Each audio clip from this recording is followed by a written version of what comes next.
All right, everybody, we are back.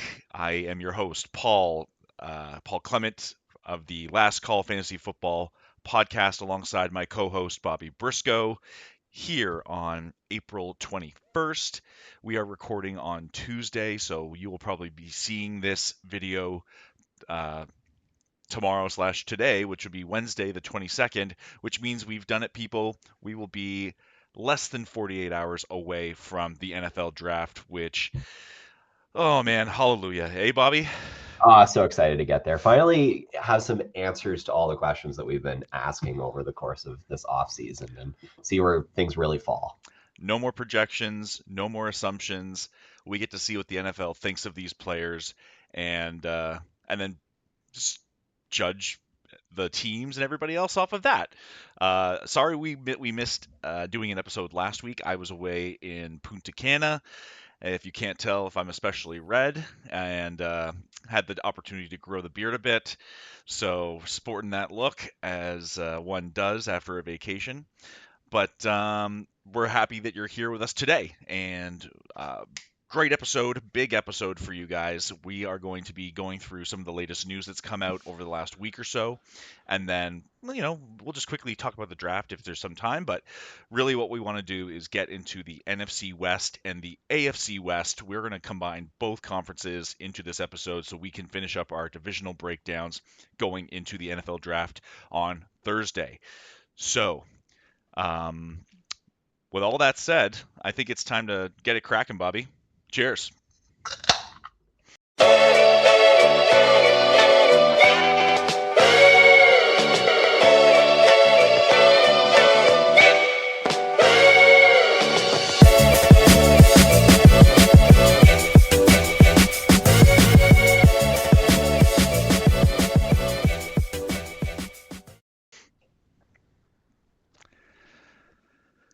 Okay, and what are we sipping on tonight, Bobby?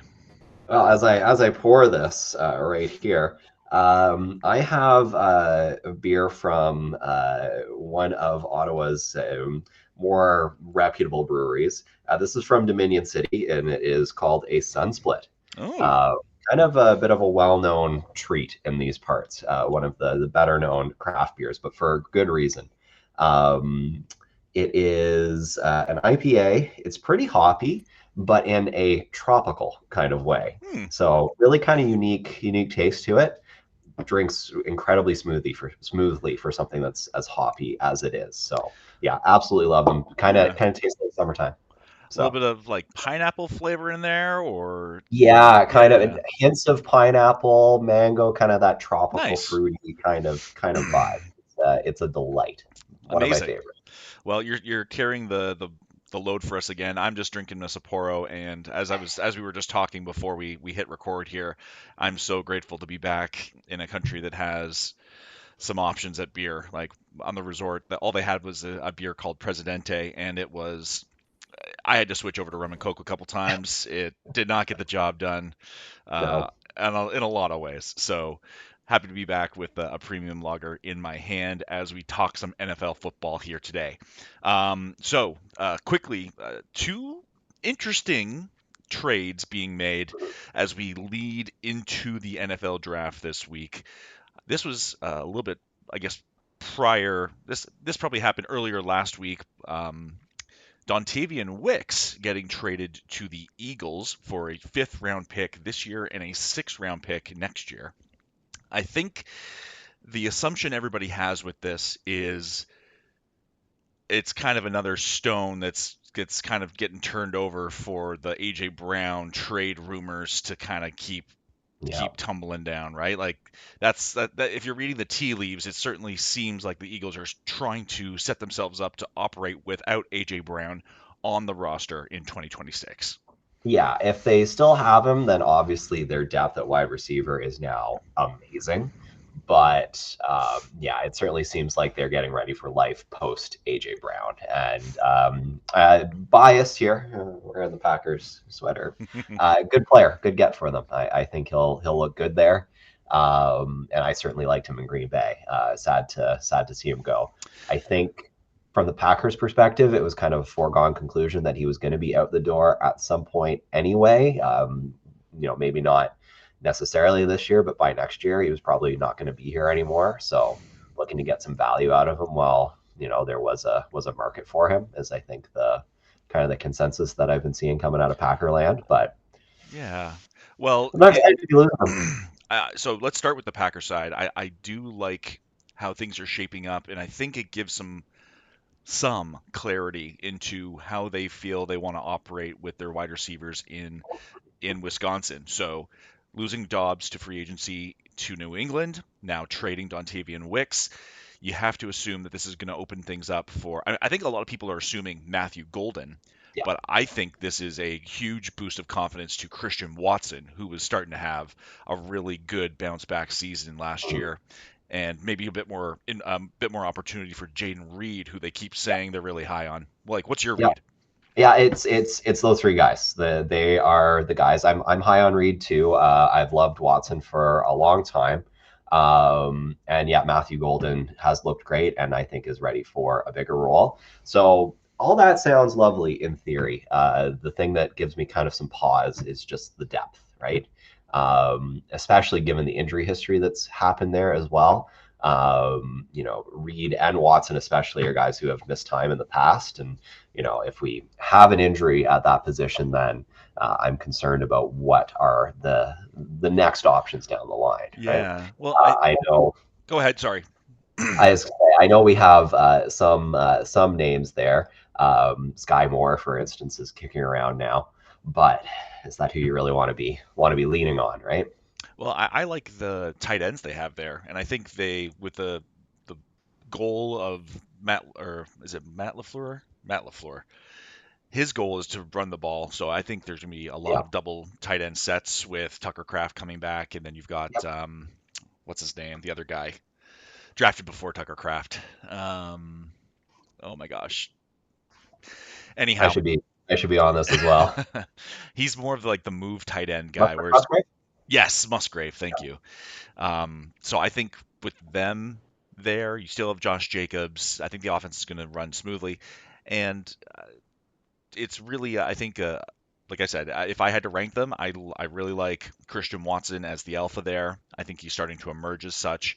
Then you've got Jaden Reed as your slot gadget kind of guy, and then you can roll Matthew Golden out there as a Z, or put him on as an X to beat man coverage every once in a while. So there's still the versatility, and there's still, I think, the playbook is wide open with the guys they have.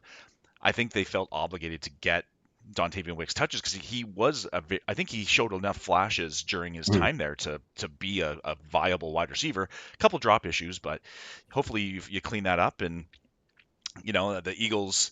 Maybe this is a nice transition to the Eagles, unless you have anything else you want to talk about the Packers. No, no, I think let's start talking about the Eagles here. Yeah. Yeah, so if we are operating under the assumption that AJ Brown is likely going to be traded, you know, coming up to the draft or during the draft or after June 1st, which does seem to be the most likely scenario for cap reasons, then we're looking at a Eagles receiving core of um, Devontae Smith, Dontavian Wicks, and I think they brought in Hollywood Brown as another guy there as well. They bring back Goddard, and everything just it won't feel or look the same without AJ Brown, but I think you have enough pieces there, along with Saquon Barkley in the run game, to kind of keep afloat for maybe a season where I think the Eagles are in danger of being part of a transition this season or next. I see what you're saying there. Like I have their depth chart open here, and I'm kind of looking down the roster, and yeah, there are some pieces that could certainly start to fall off here in the near future. Um, but yeah, I for this coming season, I think they're in a really good spot, and I think adding Dontavian Wicks and having him available to slot in is going to shore up. Presumably, they're losing AJ Brown. That's not to say too. Who knows what the loss of AJ Brown actually ends up looking like, and what comes in as a True. result of that too, right? So presumably that could help to fill some other needs on their roster as well. Very true. I think so. From what I've heard, there's like the management, the front office. there's rumors coming out that they seem to think that if AJ Brown was to depart, Devontae Smith would almost step into, like, they feel like he could be almost like a JSN level producer if he had Mhm. that kind of opportunity now that he's however many years into the league now. So I wonder if he is going to be underpriced in drafts for, because everyone just remembers his previous season, which was a down season for a lot of receivers. But then he's always kind of played second fiddle in that Mhm. offense to AJ Brown, and whether they're talking out their butt or if they really do think that he can kind of carry the light for that receiving group, then I think he could be a extreme value if things don't move or shift between now and draft season. Like, he could be a good value. 77 receptions on 113 targets for just over 1,000 yards, average of 13.1, 4 TDs. I That's know. pretty good just in and of itself, right? Yeah. Like that says an awful lot about the type of player that he is, and that is in a second fiddle, quote unquote, role, right? Right. Yeah. Um, yeah, I certainly feel that. Yeah, he will be the number one for sure without AJ Brown there. And I think if you are in a dynasty league and you can make a move for this guy, then that would be a player to try and target. Put some feelers out. Um, if you've got him on your roster, then I am feeling very, very happy about the potential upside here. Definitely. Yep. Mhm. Couldn't agree more. Um, anything else on the Eagles? Like, as I mentioned before, I feel like they are a season away from kind of dissolving a little bit. Your Lane Johnson says he's going to play this season, but it's likely going to be his final season in the NFL. Not to put words in his mouth, but that seems to be the sentiment around the league. I think one of their guards as well is kind of on the fence about whether his long term future is going to be in football. AJ Brown departing more likely than not. Mhm. Dallas Goddard restructured his deal to take less money to stay in Philadelphia for this Yep. season.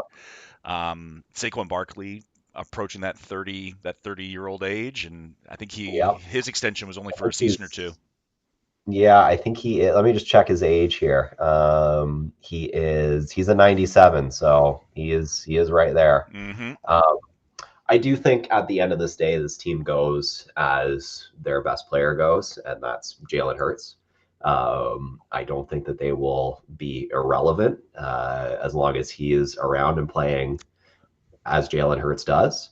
But yeah, they definitely are looking down the barrel of probably have to rejig some things and retool some things in the and maybe that is moving on from some of these older pieces and trying to accrue some draft capital and maybe trying to do a bit of a retool. But yeah, Jalen Hurts is still Jalen Hurts. So So you seem to be in the camp of, like, pro Jalen Hurts. oh yeah, absolutely. Okay. I think he is in again not just in a fantasy perspective. I think one of the premier quarterbacks in the Okay. league. I think they have been supremely hurt by the play calling there in the last couple of years as well. I don't think they've done themselves any favors in the way that they've run that offense, but I think that the talent is certainly still there, Okay. and that is something that will continue to be there in the nearest future, at least anyway. Did you end up catching wind of that report that came out about, like, all these anonymous sources kind of throwing Jalen Hurts under the bus as, like, a guy who's changing the play call more often than not in the huddle, or like he's molding things into what he's comfortable doing rather than Right. actually. Did you catch wind of that at all? I haven't caught wind of that. Okay. And maybe that's true. Maybe that's not true. Um, I think at the end of the day, that's that's still a play calling issue, right? And you So you look back to when Kellen Moore was the offensive coordinator there 2 seasons ago, and they won the Super Bowl. I think there yeah. was more. I think Jalen Hurts was willing to do a little bit more with what Kellen Moore was giving him, Mhm. with a little bit of give and take, just so uh, the results were better. Like, 2 years Yep. ago, primo, primo, great fantasy production, real life production, Super Bowl winning Mhm. production. And then this past season, Kevin Patullo certainly didn't do himself or the Eagles any favors there for sure. Let's get to the next piece of news. This just happened over the last weekend. You messaged me while I was on vacation, Bobby, and I was like, "What?" I'm normally the one messaging you, and Yeah. you got caught. You got wind of this one first. Dexter Lawrence traded to the Bengals for the 10th overall pick. What a move. Where do you want to start? Do you want to start on the Giants side or the Bengals side with this one? I kind of want to start with the Bengals because Mm, I mean they've been a pet team of mine for a while now. I've been a big fan of Joe Burrow, and I think that's where a move like this originates from because Joe Burrow, as we saw this season, has certainly been frustrated, not only with his injuries, but with the performance of the defense and performance of the team in general. They were in the Super Bowl a handful of years ago. He knows that they can get there. And this is something I think that ownership and management does because they know at number 10 overall, they are not going to get a player in this draft that's going to be able that they can draft and look Joe Burrow in the eye and say, "Hey, we did it. We tried." yeah, Because they've had a number of swing and misses on the defensive line, whether it's Shamar Stewart, Miles Murphy, a bunch of these guys they've drafted have not turned out well, yeah. and Dexter Lawrence seemingly would go in and fix a lot of problems. Yeah, this is, a bird in the hand versus two in the bush type of deal, right? Like you're looking down at a 10th overall pick and you're hoping to pick a player that is as good as Dexter Lawrence is. Well, why not just trade that pick and get Dexter Lawrence, right? So yeah, they're trading, the maybe a couple of years in terms of longevity and in terms of contract and that sort of thing for a sure thing. They know what they're getting, they know what they're bringing in, and they were going to pick the best defensive player available anyway with that 10th overall pick. Why not just go and get someone who you know is good? Yeah, and a lot of people are bashing the Bengals as a like they overpaid because they did give up that 10th overall pick and they do have to pay Dexter Lawrence, a little bit of extra to get him happy and uh, rostered. So I still think though I think each draft you have to look at with a different lens. Maybe last year's draft where there was good players at number 10, you could feel better. And I think if the Bengals if I give them some credit here and they actually did some homework and did some intel to find out who they thought was going to be there at 10, if you're not getting the Ruben Bain, the Arvell Reese, the Sonny Styles, if you're not getting one of these superhumans within that top 10, then yeah, there is a drop off. And I think he fixes problems immediately, right? Like they lost Trey Hendrickson, but this guy, Dexter Lawrence, he can come in and immediately take up two gaps in the run game, Yeah, and he's outproduced every other defensive tackle in pass rush stats like hurries or what's it called pressures and sacks like from that defensive tackle nose tackle position. He's gonna make a lot of these other players better because of his presence. yeah. If I can quote Family Guy here very briefly, just take the mystery box or the boat. No, the mystery box could be anything. It could even be a boat, Could even be a right? boat. Yeah. Should have No, taken the I boat. I really I really like this deal for the Bengals, and yes, maybe it is technically an overpay, but it's one of the very uh, like kind of old school trade mentality things is who got the best player in the deal, right? Who's getting the best player, and the team that got the best player is the team that wins the deal. And will that 10th overall pick turn into a player that is as good as Dexter Hmm. Lawrence? Time will tell. We'll see. We might look back on this years from now and say, "Wow, what a dumb trade, what a big overpay." But for right now, the Bengals know what they're getting and they're happy with what they have. Well, yeah, and I think it just to say it one more time is like if they did some intel and they did some research into who they thought was going to be there, even if it wasn't a defensive player, like they're not going to be happy with who they were going to potentially draft at number 10, whereas the Giants could theoretically still have needs at that number 10 spot, Mhm. or they can get creative and work a Yeah. deal out and figure out how they want to it gives a lot of options for the Giants, which I think is going to be exciting on draft night. Yeah, maybe now it's time to start to transition to talking about the Giants and what they're going to do Yeah. with this pick, because I think this is a really interesting kind of hinge point in the draft now is what's going to happen with this pick. Yeah, Um, I agree. Where do you want to where do you want to take it? well, so let's just talk about the Giants needs here. And I'm going to pull up. I had this written out here of what they're looking for. So they have a number of needs. They're an up and coming team. There's lots of holes that could be filled.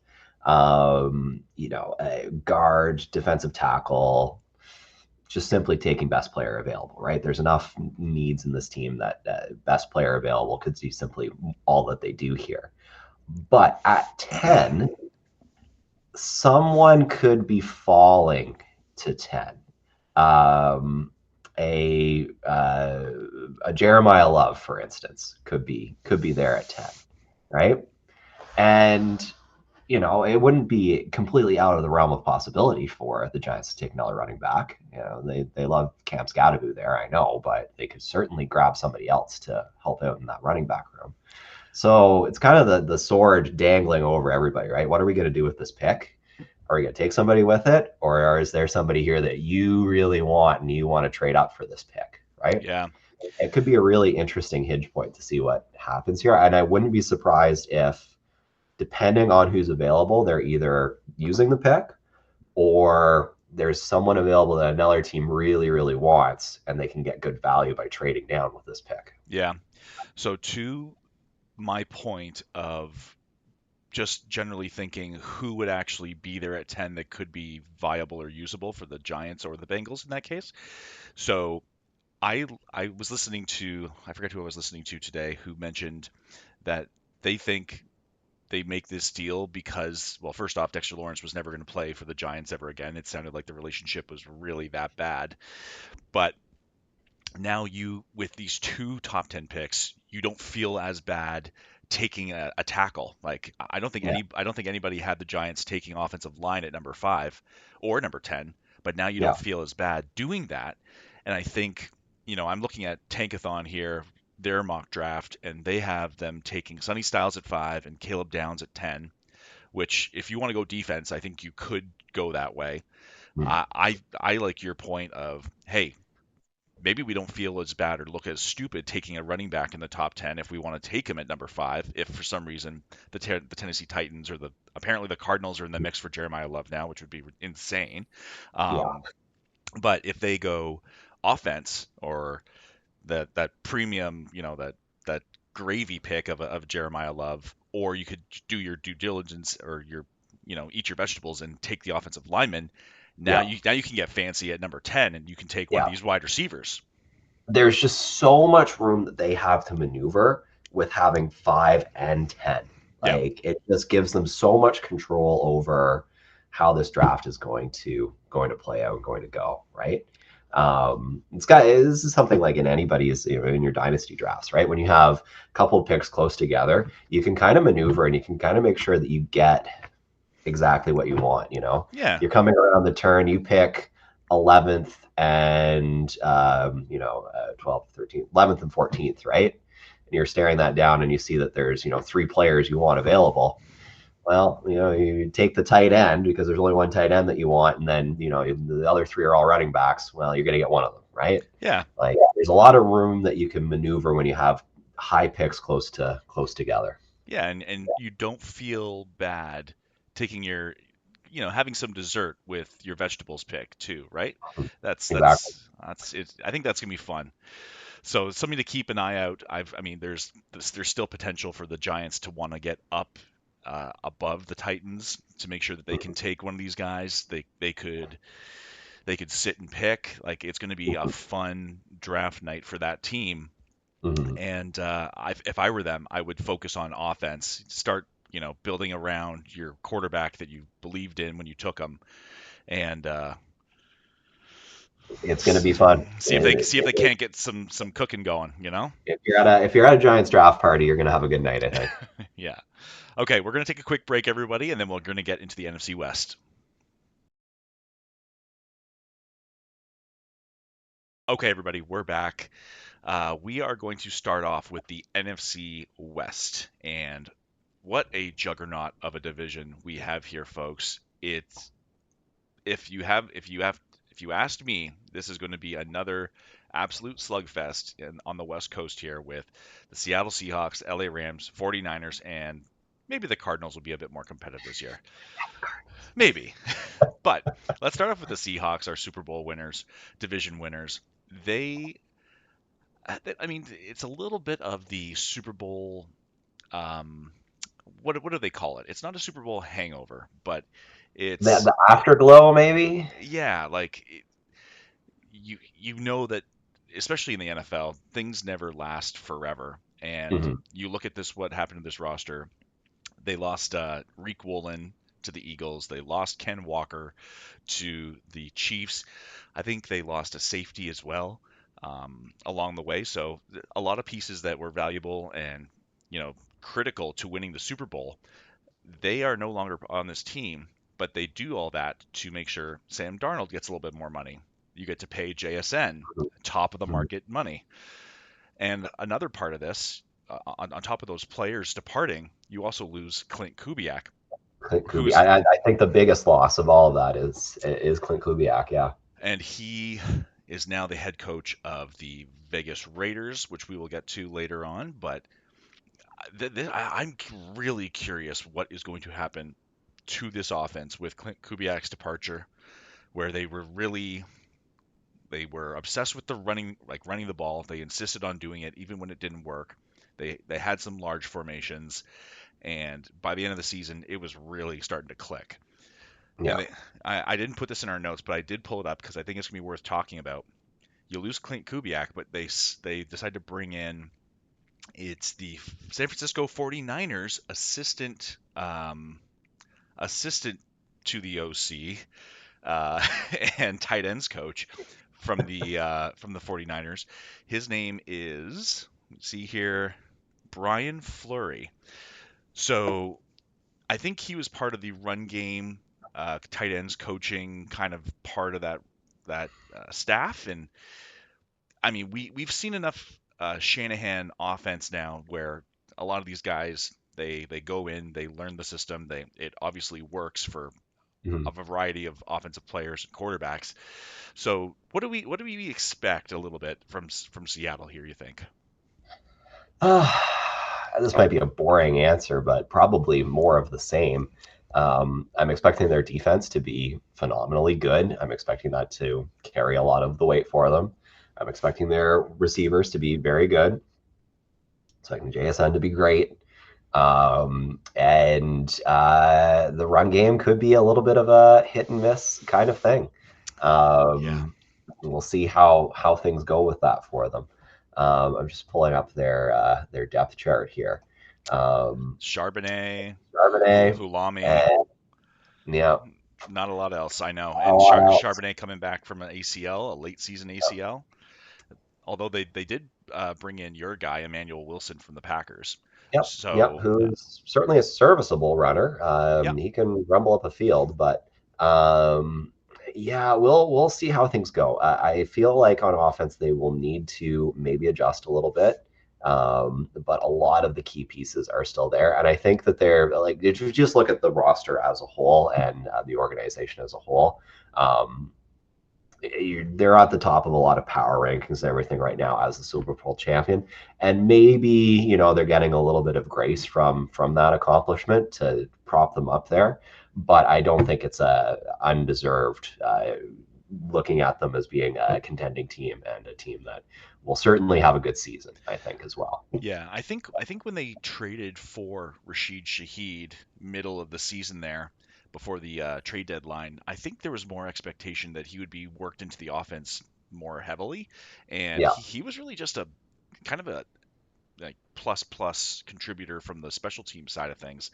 yeah. I expect him to kind of contribute at some level, and like we started to see it towards the end of the season last year. Mhm. JSN, his 2,000 receiving yard pace just kind of fell off the face of the earth a little bit. Still produced, but not at that A+ level that we saw from the beginning of the season. Yeah. And the run game, they'll probably try to stick with it. They'll run with what they've got to whatever effect that might be, Mhm. and you just let JSN cook, I guess. So Yeah. Let him cook. yeah, Yeah, they'll certainly be good. The Shaheed point's a really interesting one because that's something we kind of often see is that players that come in mid-season off of a trade take a little while to adjust, but having a full off season to really get fully integrated, we might see him in some different roles here this year and yeah. maybe having a bit of a bigger presence. I think it will be because if this guy from the 49ers is anything like Kyle Shanahan, they do still enjoy some three receiver sets. They still do enjoy. Uh, I mean, they run the big tight end stuff as well, but kind of that zone running game leading to play action, big shots down the field. I think that's more of the same to your point. And you draft JSN as a top 5 wide receiver in your drafts, and you're probably happy with it. Where do you consider and this is maybe a pet question considering I had him on my dynasty roster. Where do you consider Cooper Cup? Oh, Is he of relevance or not anymore? that's tough. He had a couple performances last season, but he's such an afterthought. I think him and AJ Bonner were kind of splitting that um, in close to the like offensive line kind of move, tight end flex half kind of position. And I I had Cooper Cup on my team at one point as a weekly fill-in, but I probably am not looking at Cooper Cup until the double-digit rounds in fantasy Mhm. drafts, Yeah, if I had to be honest. double digit rounds actually probably more like the kind of player you'd like to fade and maybe get off a waiver wire or something if it turns out that he's being used. Yeah. Yeah, I mean the guy he's not young anymore, and unfortunately, I think a player of his type just seems to run out of gas. Unfortunately, at this point in I his think career. the cliff has met Cooper Cup at this point. Could be Yeah, surprised. He could still have. There could be just a little bit more juice left in the tank, but I think it would be situationally dependent. If there was an injury to JSN or something like that, then you know maybe it becomes a hotter commodity. But yeah, yeah. I mean, he'll always have a soft spot in my heart as that Triple Crown winner several years mhm. ago. Let's get to the next team because we have a lot to get through here. The Los Angeles Rams, they seem to be pushing all their chips in for this 2026 season. As it's been pointed out by a number of sources now, the Super Bowl is in Los Angeles this season, Mhm. and the ownership group and coaching staff, I think, like to, uh, how would we say it? They like to put all their chips in when it comes to hosting a Super Bowl.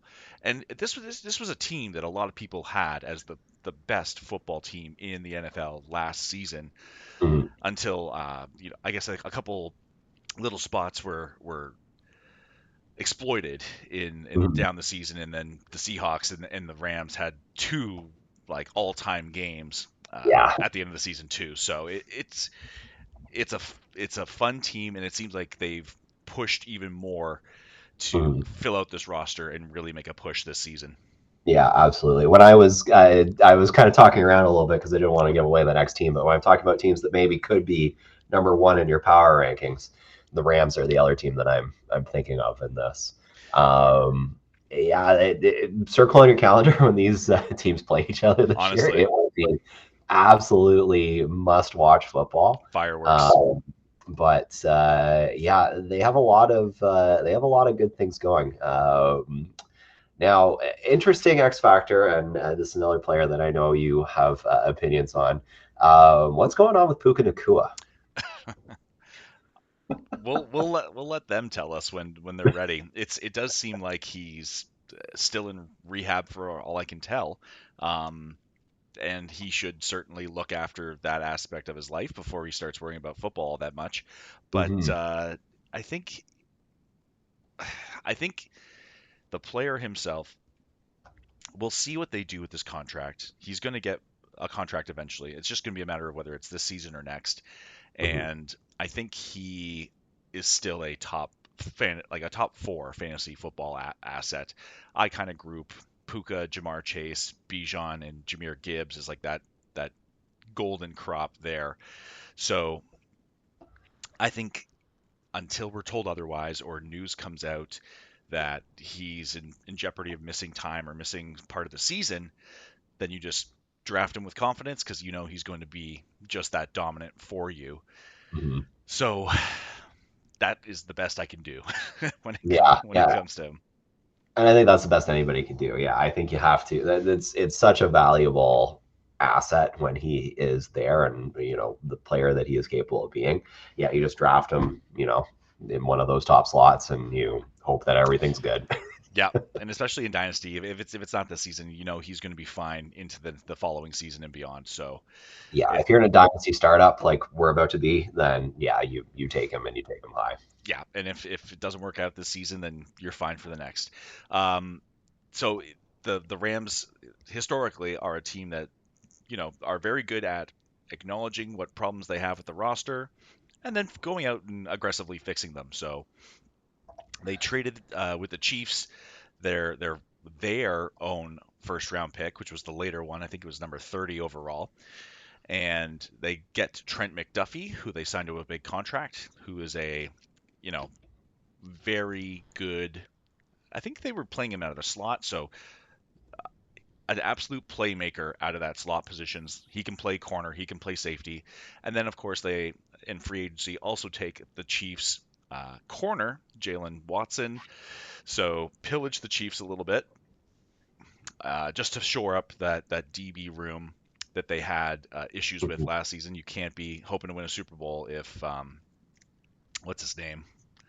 Oh my gosh, the corner who was like 165 pounds that the Washington Commanders drafted all those years ago. Oh gosh, yeah, he got me Okay, on that. all right. So they fixed it. Is my point. Yeah, yeah. And they bring in Cliff Kingsbury, which I think is I don't know what to do with that. With the fact that he is a very particular offensive mind. He's very West Coast, short passes, swing passes, screen passes, kind of like a horizontal blitz. Mhm. Whereas Matthew Stafford is let's sling this rock and get it downfield. Yeah, So I'm he's an assistant head coach. He's not the offensive coordinator. He's yeah. not calling plays. That's Sean McVay. So I think everything's fine. I don't know. Like maybe Sean McVay recognizes the need to bring in other ideas and other Yeah, concepts. I, Maybe I think that's what this is, right? You're looking for a voice, potentially in the room who will maybe speak truth to power, quote unquote, right? right. And say, hey, why don't we try this once or twice, right? And maybe add a bit of a different dimension. But yeah, Stafford go booze, right? Yeah. That's going to be a thing, and I think that will always be a thing while he's there, right? And it's certainly in Stafford's nature. It's in the nature of the players that they have with Puka and Devonte Yeah, Adams, Devontae Adams, yeah, who is likely going to be around this season. I don't know about beyond that, right? Like yeah. there's That Cliff has not seemed to have caught up with him quite yet. I mean, his production certainly is not what it was in his heyday, but he's still a very, very serviceable player led and the still league in capable of touchdowns. making plays, right? Yeah, exactly. Yeah. So, will his production stay as high as it was last year with all those TDs? TDs are something that are a lot less, um, you're less able to replicate from year to year, right? So I expect him to take a dip. He's maybe somebody that I would kind of fade a little bit in a fantasy draft. I certainly Hmm. would still pick him, and I would still consider him to be a top 40-ish wide receiver. But I would be looking for him to fall to me rather than reaching towards him. So he is okay. I'll keep looking for him. I'll look for him while I ask you this next question. So you asked me about Puka, and this is something I forgot to mention. If the Rams stay at 13 and draft a wide receiver, if Mm, Makai Lemon seems to be all the rage at right. 13 for these mock drafters, whose game certainly could comp a little bit to Puka as a zone beater, sit in Mhm. zone, get open, yards after the catch kind of player. Now, do you start to worry about Puka or Devontae Adams? Like, how big of a ding are we going to give them if they end up taking a receiver in this first round? Yeah, that's a really big question. The thing is, they do have other needs too, right? And I think this is where the what actually happens in the draft will be a really interesting conversation because they could certainly take a linebacker, they could take a tackle. Like there's Hmm. other needs that they could fill there too, right? Um, I don't think they're picking at 13th. You think they're moving I up or think going? I think they make a play to move up, right? Okay. Been so all in already, right? Like if you can identify somebody that's higher up in the draft that you think is going to come into the NFL this year and help you win a Super Bowl, what are you sitting on picks for, right? Yeah. I've heard this too. Like, I think if they really fall in love with Carnell Tate or Jordan Tyson, they could certainly go up and get one of those guys Yeah. as a successor to Devonte Adams going into the next season, and backfill that way. What do you think Devonte Adams finished as last year in terms of fantasy finish? In terms of Wide fantasy finish, wide receiver what? ooh, that's a great question. I'm going to say 15. Wide receiver 9 Nine. on He the was that high, eh? on the back of all those Back touchdowns. all those touchdowns. I knew he was high based on the touchdowns. I didn't think he was into the top 10. Okay. Yeah, a good season on a yards per catch basis, 13 yards Yep. per catch, 14 touchdowns, which led the league.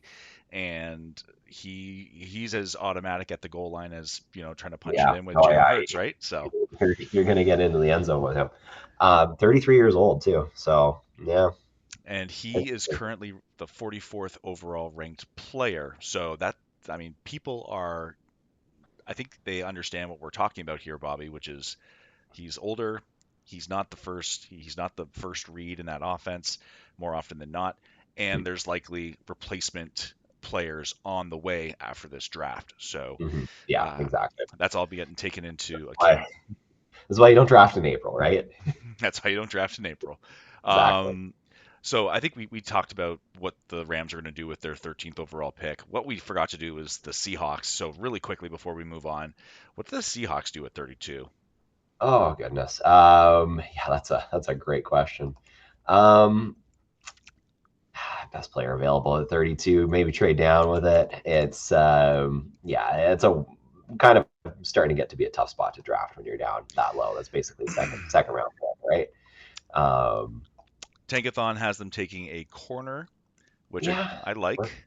Um, I mean, I think Daniel Jeremiah had them taking Jadarian Price, the teammate of Jeremiah Love, which I don't think is going to happen. I don't think he's that good, and I don't think the Seahawks are that kind of organization that's going to take a first round running back. Yeah. So I do like, Their their big need probably is a running back, right? But yeah, at 32, is there a running back that you want to take at 32? Probably not, I don't right? think so. So you And might as well yeah, you can trade back with the pick. You could, try to get one of those running backs in the middle rounds and call it a day. Yeah. yeah, a lot of these teams, I think, at the back end of the first are going to be getting phone calls from Arizona Cardinals, the New Mhm. York Jets, one of these teams that might want to jump up into the back end of the first round to take that second quarterback, whoever that might be. So, Mhm. again, another part of the draft that we're going to have to keep an eye on. All right, next we've got the San Francisco 49ers. So, busy offseason, I would say, for them. Mhm. It's always interesting. And I didn't even put Brandon Ayuk on here, who they're probably going to lose. But they signed Mike Evans to Mhm. be a let's go and try and win now and compete in this crazy division. They signed Mike Evans. They give Trent Williams everything he wants because he's the best left tackle in football. And I think for them, I have this a couple times in this document. It's really about these teams trying to get back to being healthy and being viable. No Yeah, for team, them especially. no team was more devastated than the 49ers when you think about Nick Bosa, George Kittle, all their receivers basically, like at one point or another, like Ricky Pearsall, I think hasn't played more than 10 games in his first 2 years, and they still finished 12-5. So They still finish so high. Well, I mean, a healthy CMC season, right? It's like someone made some sort of sacrifice and it was like, okay, we'll give the health of all of the other players on the team so and, the CMC will be healthy this year. and Christian McCaffrey plays every single game this season, so he's due for an injury, this coming one, right? Oh, absolutely. Well, let's just start right there, actually. CMC, you're in a, let's say, a redraft league. hmm Where are you taking CMC? Probably running back 4 or 5, so in the first Four round, or five? probably in the Okay. first round, back middle to back of first round, because if he does stay healthy, he's the best player in fantasy football. Just Mhm. between the volume, the I'm not going to say efficiency. Last year was a bad example of that, but the receptions alone can float him, and he's always going to be a weapon in the red zone, right? So the touchdowns and receptions get him there, even if he's only running for 3 yards, 3.5 yards a carry, because the offensive line was so beat up last year. So that's where I would take. I don't. I'm done second guessing uh, him. Yeah, I will let him tell me when he's done playing football, and I will not tell him when he's done playing football. that is so fair. I last year in my work league, which is just this behemoth, like 16 player, stupidly big league. Like way players are getting drafted that I haven't even heard of in Dynasty because that's how many players are getting drafted in Right. this league. But yeah, I took CMC in the first round and he carried me all the way through to a championship game. I didn't end up winning it, but yeah, he's just that kind of guy. And if he's healthy, then he is worth the risk. So yeah, in Absolutely. that back end of the first round, if he's floating to me at 8, 9, 10, I'm just going to make that pick and pray that he's healthy. Because if those prayers pay off, you're probably winning your league. Uh, Running back 1 overall last year, probably Yep. drafted as running back 4. Yep. So Exactly. yeah, do with that information what you will. The- Yep. Be very happy if you get him in the first round. And again, pray that he's healthy. And if he is, yeah. you'll win the. Yeah. Um, Mike Evans, I think, probably steps in as the primary pass catcher, or at least primary option on the passing side here. I don't think George Kittle's going to be ready for week 1. He thinks he might be, but that was a playoff game Achilles tear. Yeah. So I don't know what that's going to be like for him to get back. Uh, Ricky Pearsall has been inconsistent. Juwan Jennings is holding out for more money, or at least he's still a free agent right now. So I think Mike Evans kind of goes well with Brock Purdy's skill set, in my opinion.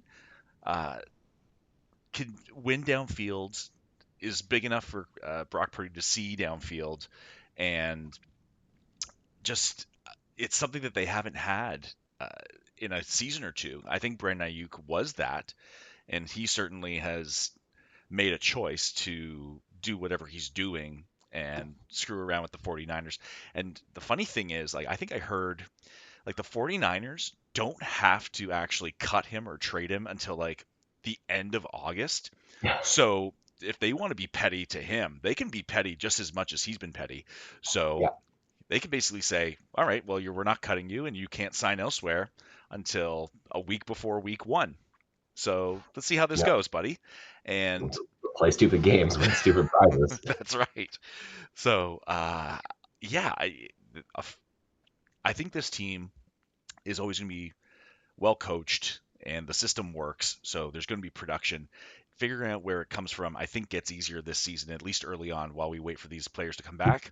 I think you can draft Mike Evans in the 4th round, maybe early 5th round, and CMC you're rolling with in that first round, like we talked about. So you just roll with those 2 players. Maybe you could take a flyer on Ricky Pearsall, but I think that like that ship is getting close to sailing. Yeah. Absolutely. They draft 27th overall. What are you doing with that pick? Um, I think they go. Okay, so I think you were right. I think you're on the right track here. I think they. So Tankathon has them taking an offensive lineman, Caleb Lomu.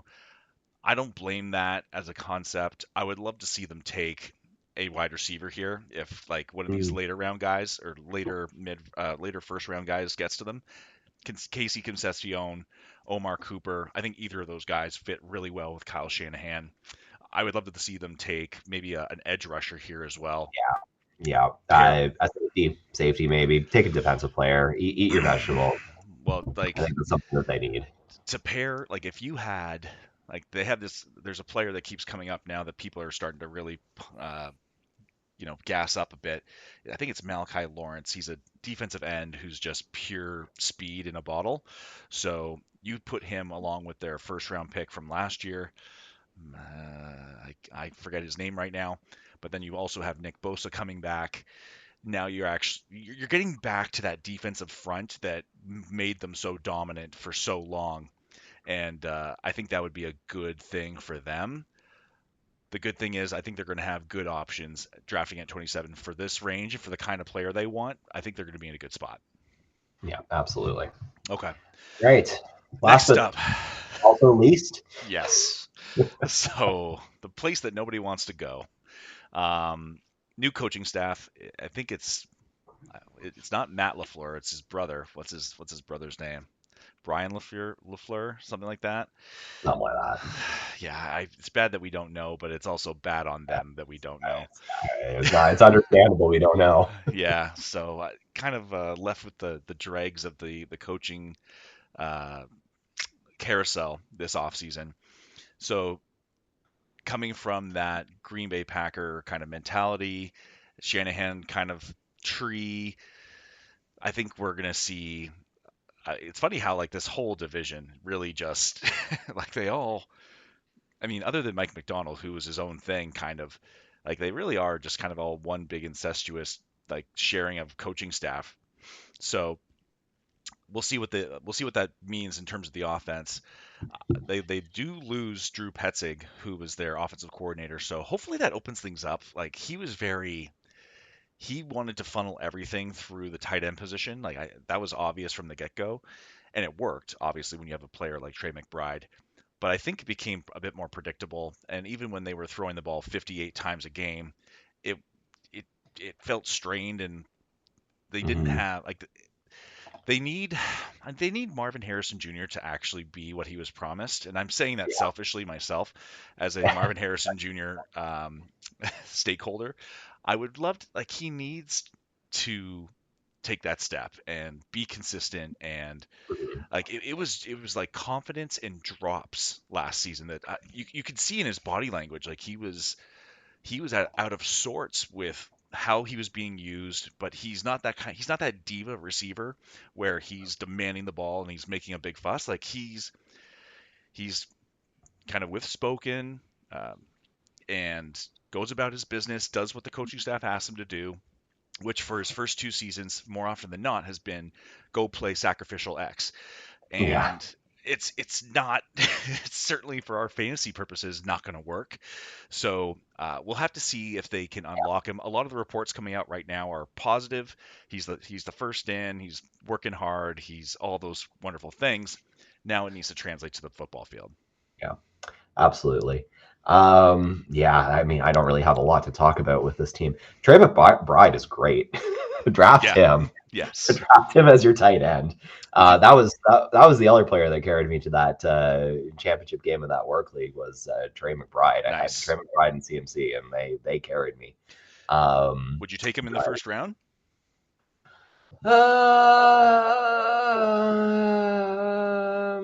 with all these things going no, on? I wouldn't. I don't think that's on him though. I think that's on my draft mentality. I'm not taking a tight end in the first round pretty well ever. I would take him early second round though. Okay. No. Yep. He was in contention when we did our first round mock. I was considering him at the back end. Absolutely, he's that good and he's that central a figure for the system. I'd want to get him between somewhere between 12 and like 16. Yeah, Somewhere in that like first half of the second round and would I be where I expect him to fall. it certainly seems that's where he's going right now. So we're in lockstep there. The Cardinals signed Tyler Algier to starter running back money, which is about 6 million, 7 million bucks, uh, to be their, I guess, probably their starter. Uh, Mhm. James Conner seems to be well on his way to coming back as well. Trey Benson is technically still there. Yes, So technically, yes. I, it's a messy backfield with no solid answer right now. If I had to pick an odds-on favorite who's going to lead that backfield, I'd probably say Tyler Algier. Yeah. Yeah. Um, I don't know. Other than Taylor McBride and maybe making a gamble on Marvin Harrison Jr., I don't want any players from this team on my fantasy football team. Draft good Um, players on good teams, people. Like yeah. this, I don't know how many points this team's going to score. They're probably drafting in the top five again next year. Oh, absolutely.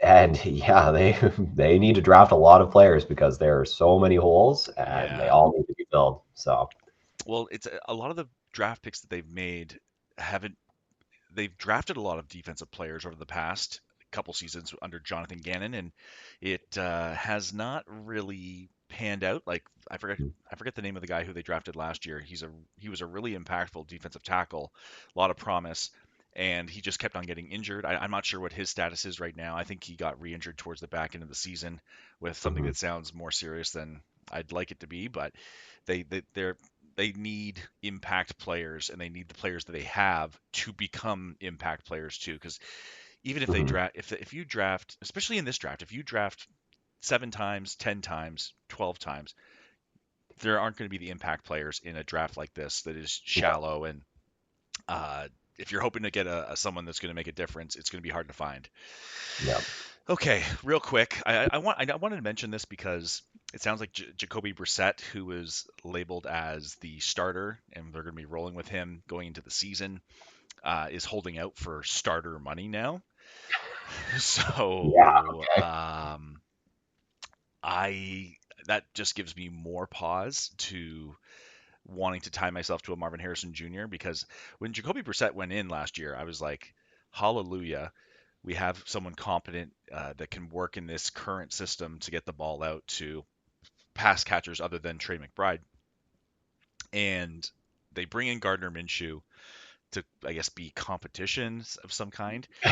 But it's it seems more and more likely that they are going to be in the mix for like drafting Ty Simpson as that Yeah, second quarterback. They're going to find a way to do that because these kind of quarterback questions, like we've talked about this before, Bobby, like you need to yeah, have somewhat competent quarterback play if you're going to actually evaluate your current roster, and you can't do that if Gardner Minshew coming off an ACL is your starting quarterback, or if Jacoby Brissett chooses to play hardball. And you know, yeah. I don't know if the Cardinals have that kind of money after they are taking this huge cap hit from cutting Kyler Murray. So I think they need to exercise some patience here rather than trying to like speed this thing up. I don't know that Ty Simpson is the play, to be quite honest.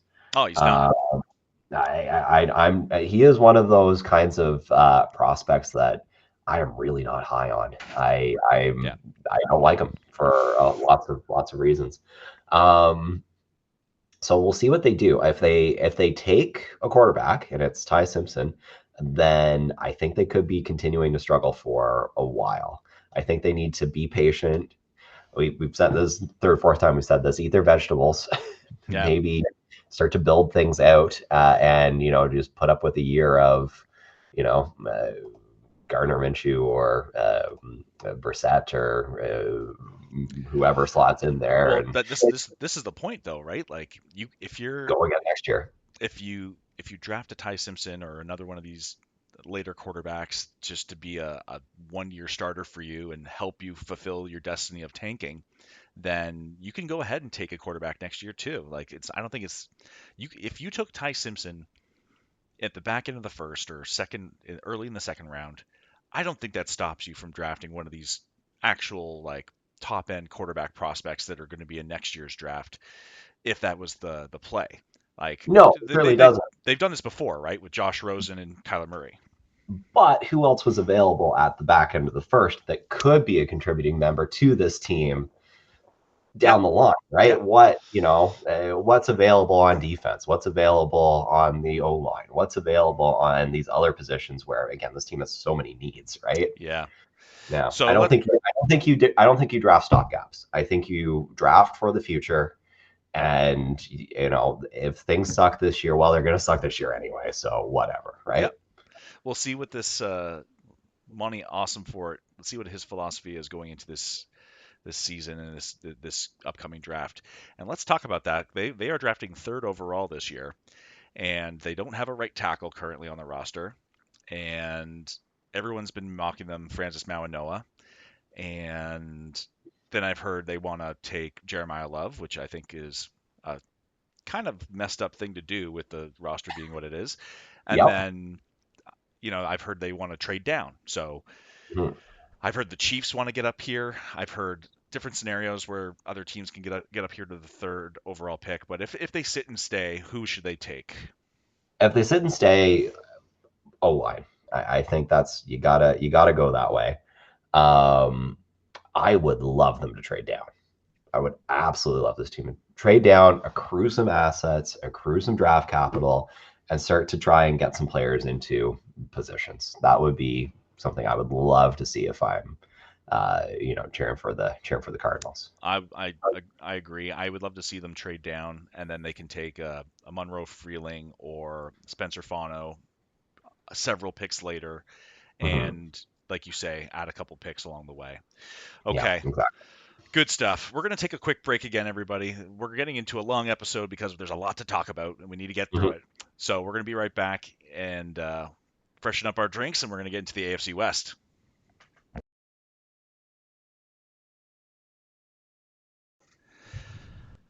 Okay, everybody, we're back. We're going to do our best to get through the AFC West inefficiently as possible, as I, efficiently I as I have a small beer here this time, so that speaks to efficiency. perfect. Really quickly, field beer from Wood Brothers, a brewery I've mentioned before. So Okay, let's go for it. excellent. And we've talked about some of these teams kind of at length already, but so we'll spend some time on the ones we haven't, but we don't need to be spending any more time on the Raiders outside of a quick little debrief there. Okay, so let's start off with the divisional winner. That is, of course, the Denver Broncos. I mean, you look at some of these divisional winners, Bobby, and it was a weird NFL season overall. It was, but like I think it was maybe a transitional year because looking into this year, and looking back at the standings from last year, kind of is making sense to me, right? Like the Broncos are a team that I think are going to be very good again this year. I have them up in the same echelon as the Rams and the Seahawks again. So Very yeah, complete I was roster. surprised by them last year, but this year I'm not going to be surprised. Very complete roster, that's for Mhm. sure. And what do you do for a complete roster? You try to find a way to upgrade a position where you think you need a bit more juice. And that's what they did when they traded for Jalen Waddle to be that stretch receiver that they have been kind of missing. They like Sean Mhm. Payton has a type. He likes these big, bulking kind of receivers. You see that with Cortland Sutton. You see that with Pat Bryant. I mean, Troy Franklin's not bulking, but he's big. Mhm. So you get something that you didn't have before in Jalen Waddle. And I'm going to be interested to see where he kind of settles in with ADP. I think he's, if I'm not mistaken, kind of back end of the second round, maybe early third. And I think that's going to be a good value for a player that they obviously identified as a player they wanted, they went and got, and it kind of meshes well with Bo Nix's play style. Mhm. Yeah, I love him. I'm very high on him. I think if you can get him at a good value, this is a potentially really high impact draft pick for you in a redraft league, especially. Um, Definitely the kind of player that if he is, let's say, here's your wide receiver two, or maybe even into kind of flex territory for you, depending on how your league rules work and how many players are in your league. Tons of value and could be a league winner for you. I Yeah, I agree. I think the he's going to be a player that can separate downfield for Bo Nix, who had really bad accuracy downfield last season? But is that because receivers weren't getting open downfield, or is it because Bo Nix was overthrowing them? Maybe it's a little bit of both, but maybe if he sees a player getting open that much faster, maybe it's a easier completion for the guy. Maybe. Yeah. They re-signed J.K. Dobbins, which I think a lot of people assumed was going to be the case. So I am happy for J.K. Dobbins as he continues to hang around the league and be efficient. Like he's Mhm. had very good seasons over the last 2 seasons with various teams. I think he was with the Chargers and now he's with the Broncos. Was it the Chargers too? Yeah, 2 seasons ago, J.K. Dobbins was on the Mhm. Chargers, and now he's having some staying power with the Broncos. So a nice little dead zone running back for you if you're so inclined. Yeah, And another great option for if he is kicking around your bench, getting some flex starts, you are a very happy camper. absolutely, he screams like bye week fill in or flex spot. Exactly, I agree. Sean Payton gives over the offensive coordinator, I guess, play calling to Davis Webb, who was on the staff last year. Seems to be one of these rising stars in the coaching world. Uh, I don't have a lot to go off of that because I think Sean Payton was the guy calling the shots last year. I imagine Yeah, he still will have a hand in it this year, but maybe there's some streamlined efficiency with getting the play call in. Maybe like we've talked about previously this episode, a different set of eyes on the same set of plays maybe goes a long way. yeah. And They don't have a first round pick, so I guess chill and have some beers on draft day and enjoy the show. they've been other things that they've done in the offseason to kind of augment themselves is get an extra linebacker, Hmm. and just they're just kind of like adding depth and kind of molding this ball of clay a little bit further in the direction of a Super Bowl, which I think a lot of people would have assumed they'd play in if Bo Nix hadn't gotten hurt Yeah, going into that AFC Championship game. yeah, absolutely. They are right up there again for me. Definitely a top contender. Yeah, It's you said it at the top. Such a complete roster that I think they'll be a very good team again this year. agreed. Okay, the Los Angeles Chargers.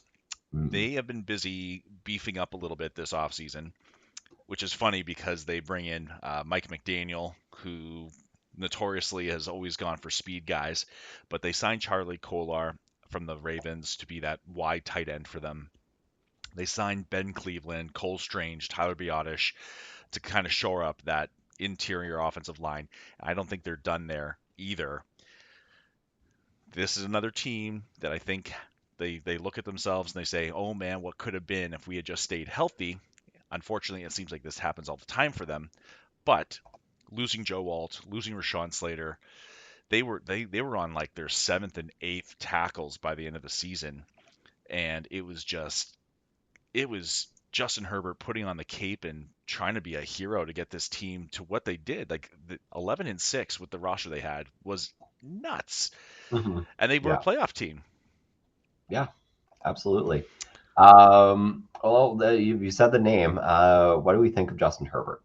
Yes, Where does he fall in terms of the ranking of quarterbacks? Where are you trying to get him? I think last year before everybody got hurt, he looked like he had really leveled up. And you and I joked about this with him starting to date Madison Beer, but like Yeah, he was playing with some serious swagger and some good confidence. I love him as a player. Like I would start my franchise with Justin Herbert, no problem. Where do I place him in the fantasy like pantheon? I'd probably put him at like quarterback 7, 8. He's up there, and I think he'll give you spike weeks as well, especially if he starts leaning into more of that rushing he was doing last season. And if the offense is not, if it's not him trying to run for his life and keep the offense on the field because he has to, they, right. I think this is a team that is probably going to look to add. Actually, you know what? I think they need. They're everything they're doing this offseason is the beef. So get offensive linemen, get some run stuffers up there to help shore up your defensive line to go along with Khalil Mack, and I think they're going to be fine. Lad McConkey, still good. Quentin Johnson, potential trade piece. You have Trey Harris. You got some other guys that you can put in there to be field stretchers. You're happy with your, I mean, well, you have to hope that Amarian Hampton is that guy. Like, Mhm. it's a real shame we didn't get to see what he really was last year with all the injuries, and he even when he came back, he wasn't 100%. So you got to hope he's the guy. And I think you and I we've talked about this before, but I think you and I are both very confident in his ability to be a Mhm. top 10 running back as long as Yeah, everything breaks I like right. the player. I very much like the player. And maybe that's where it comes from. I think my critique of them as a team is that they lack, is the right adjective to use here, they lack flash. They lack they lack a playmaker outside of Justin Herbert, and maybe American Hampton can become that guy. I like Definitely. Latin Conkey. I like Quentin Johnson. They're good players, but are they special? And I don't think they're quite there. And I think we're going to see like I think with Keenan Allen departing, this is like let's go. Like Quinton Johnson Mhm, and Lamb McConkey, there's no more 100 targets being taken away from you by Keenan Allen. mhm. The tight ends, as far as I'm concerned, are there to block, other than Aronde Gadsden, who I think is a very good weapon for them as well. But he got banged up last season. Like they just need to stay healthy. Healthy. Just Yeah, stop it. yeah, And absolutely. so they are another potential playoff team that I'm going to be excited to see. And every year I hope that they make it to the Super Bowl, and every year I'm disappointed. But We'll see we'll what happens. see what happens. Drafting 22nd, a lot of people have them taking an edge. What would you do if you were the Los Angeles Chargers here at 22 overall? I'm surprised the edge is that I'd be looking more for a guard. I think, yeah. Um, I'm not. I criticize them for lacking flash, and I'm strangely not chasing it. But I think at 22, a lot of the flash is maybe probably gone at that point, and there might be some vegetables left over to go Well, ahead and chew I, on. I think things were more exciting before all this testing came in because I would have loved to see them take Vega Ioane, who's that absolute ass kicker as a guard. There's some other guards that have started to creep up boards, it sounds like, so it's certainly in the cards, especially towards the back end of the first. Um, but yeah, in terms of offensive weapons, I'm not sure what they could potentially add to help Justin Herbert with that. And Yeah, I think you just got to keep him upright, let him do his thing. yeah. They could be a really good trade back candidate. Definitely. If the Iwane is gone at that point, very likely, and it's too early to be going after one of the lower ranked guards that are available. Maybe you trade back, get another asset. Hmm. Yeah, Okay. Excellent. And we have the Chiefs up next. So interesting team to talk about. yeah. So it's come out that Andy Reid is vehemently pounding the table for them to take an offensive lineman in this first round, and they have two first round picks. Yes. So they've got the Rams first round pick down at 29, and they have their own at number 9. So they need corner, but it's rare for them to be drafting at this area of the draft in the top 10. So you could look at offensive line if you're so inclined. I like I think Spencer Fano is a good fit for them. If somehow Francis Mauanoa falls to them, you could look there. But they're also one of these trade up candidates. Like if they go up to number 3 overall, which there's been rumors about, do they take um, do they take one of the premium edge defenders or one of these defensive studs that's come out in this draft? It's a team that can go a lot of different ways, I think, and Hmm. I'm sure they have a very hard line on where they know they're going to go and what they're going to do with this draft capital that they've accumulated. But I wouldn't be surprised if they took a wide receiver at this spot as Yeah, well. Like Jordan Tyson would be, I think, Pat Mahomes' dream. they draft 9, 29, 40, 74. They have a lot of picks that they've accumulated here. Yeah, I think they're a move up team. I think they're gonna go get somebody. Okay. Um, and yeah, I think they need something on defense. That's what I my assessment of them. Like looking at them, I'm just looking over their depth chart here, Hmm. and what they have going on the defensive side of the ball. So let's see here.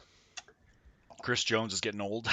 Chris Jones, he's 32, and then after that you've got Nick Bolton, Oh yeah, linebacker. linebacker, pretty good linebacker, but Yeah, pretty good he's linebacker. yep.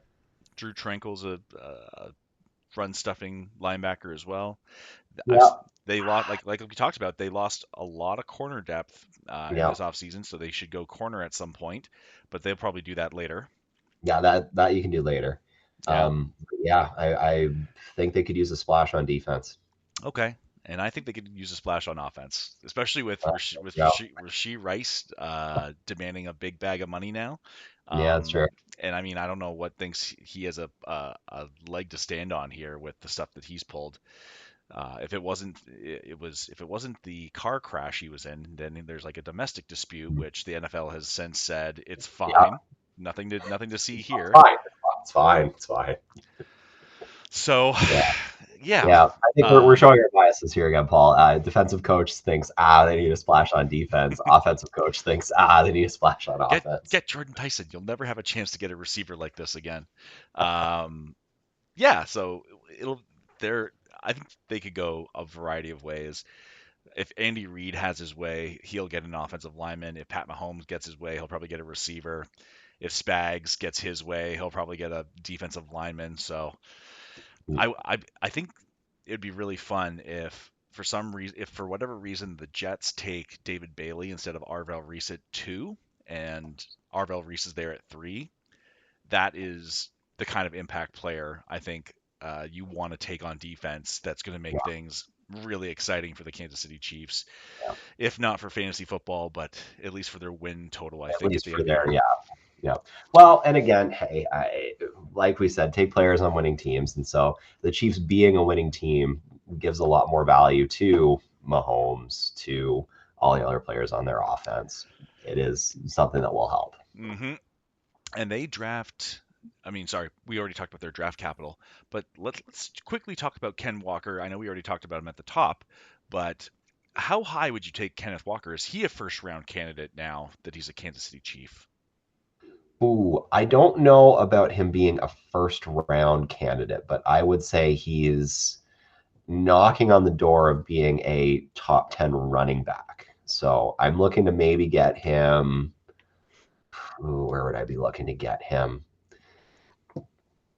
Later second round, maybe would be something I'd be thinking Okay. about. Like that kind of second to third round turn would be where I would be thinking about him. Which means I'm probably not drafting him because somebody's probably reaching on him higher. I think that's going to be the case this Yeah. year. I really do think like there's no competition there. Isaiah Pacheco is gone. Kareem Hunt. I mean, if he's even still on the roster, which I don't see him there right now. It's like Amari DeMercado. Uh, like I don't even know if there's Okay, another one.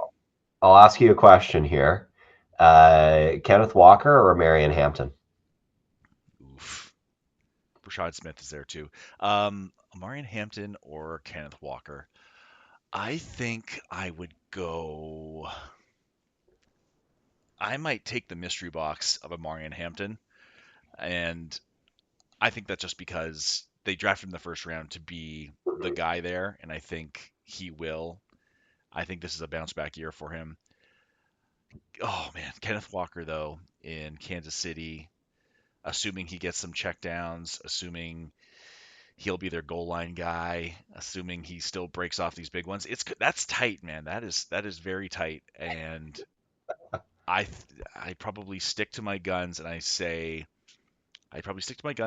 Amari Hampton, but man, if Kenneth Walker has a week one where he goes and puts up 25 to 30, I'm gonna be that guy like looking over my shoulder at like that other girl, and it's like, oh man, What could have I been. I will say, yeah, talking about a big week one there, definitely the kind of player where like could just absolutely go off in the situation, and it could be absolutely something special. But I'm agreeing with you. I would go with a Marion Hampton too. I just think I feel like I know enough about what Kenneth Walker is, and I know enough about what the Chiefs are that like there's the potential that this is just kind of mid, you know? I feel like there is a lower floor to this as opposed to the maybe higher ceiling of a Marion Hampton. Yeah, Yeah. yeah, I agree. And I think to your point, we've seen Kenneth Walker share the load. We've seen Kenneth Walker subbed out in goal line situations. We've seen, like, to your point, there is something there, I think, Hmm. where teams have been, or at least the Seahawks were reluctant to give him the entire workload. And I Hmm. mean, it did end up him becoming the MVP of the Super Bowl, but if you're going to be drafting a player in fantasy that high, you need him to be more than just a 60-40 kind of player. Yeah, absolutely. And Like I would take probably, I'm looking at running backs that are ranked around the same kind of tier as Kenneth Walker. Other running backs in that tier are Saquon Barkley, Derrick Henry, Josh Jacobs. hmm I think I would take all three of those guys over Kenneth Walker as well, just because I know what they are in those situations. Like yeah, I know Saquon is Saquon in Philadelphia. I know Derrick Henry is Derrick Henry in Baltimore. I hmm know Josh Jacobs is Josh Jacobs in Green Bay. yep, And I don't know what Kenneth Walker is in yeah. Kansas City. Mystery box with a mystery box, man. I don't know. Yeah. Yeah. Okay, let's round this thing out with the Las Vegas Raiders, which we've spent a lot of time talking about. Hmm. Highlights being they bring in center Tyler Linderbaum, a whole bunch of defenders to help beef up that defense.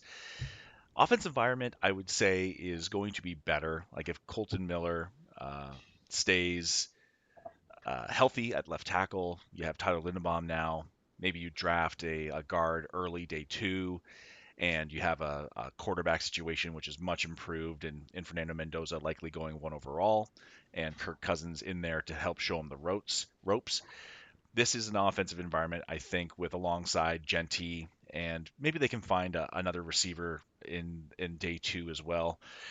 There's a lot of interesting receivers, I think, in that day two, like round two, round three range that makes sense for them.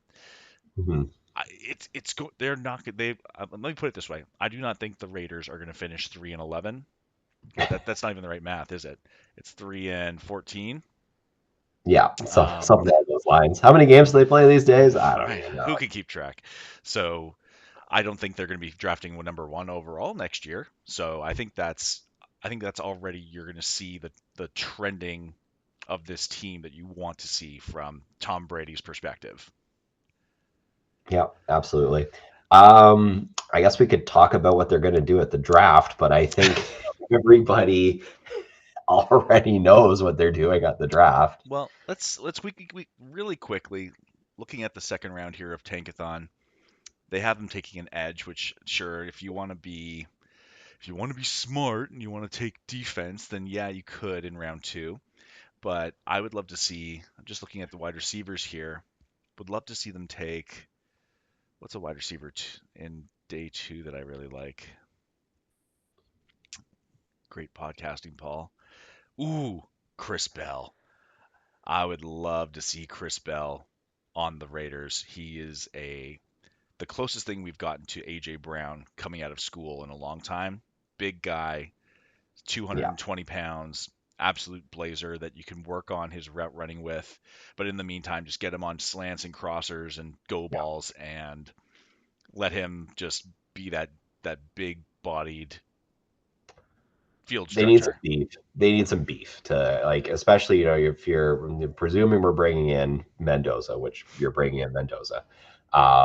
Yeah, you need to give him some support. Probably try to add on the O line too, in one of these picks as well.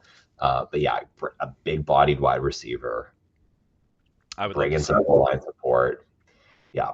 I would love to see it. Protect the asset that you're bringing in there, right? Yeah, And protect exactly. Kirk Cousins too, because Kirk Cousins is probably going to be in at least to start, and having some something in front of him will help Oh, ease the transition.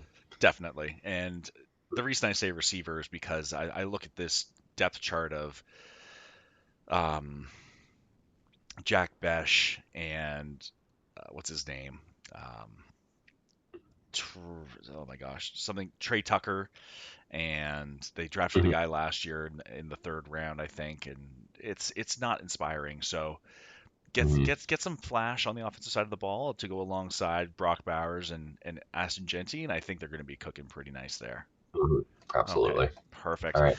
Well, Can we end on the note of we didn't get to this with the NFC West, but what are your rankings of the divisions? Who do you have ooh, winning, and then down from there?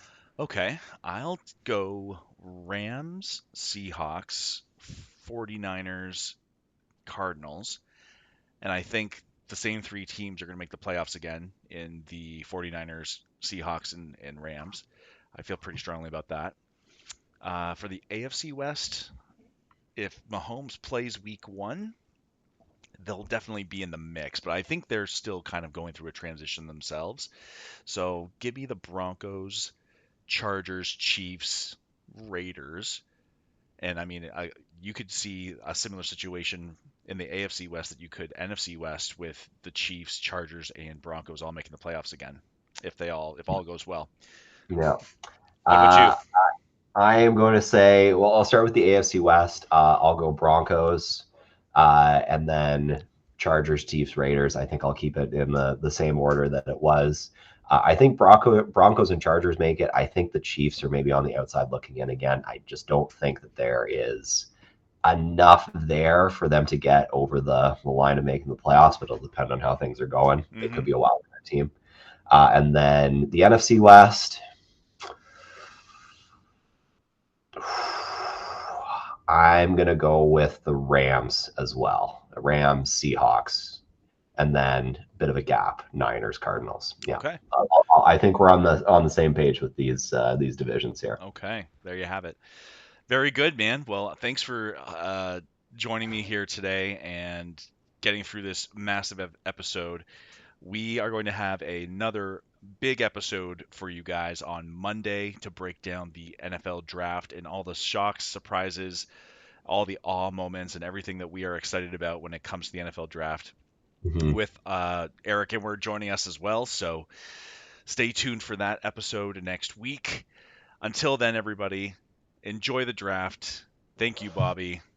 And we are out of here. Bye.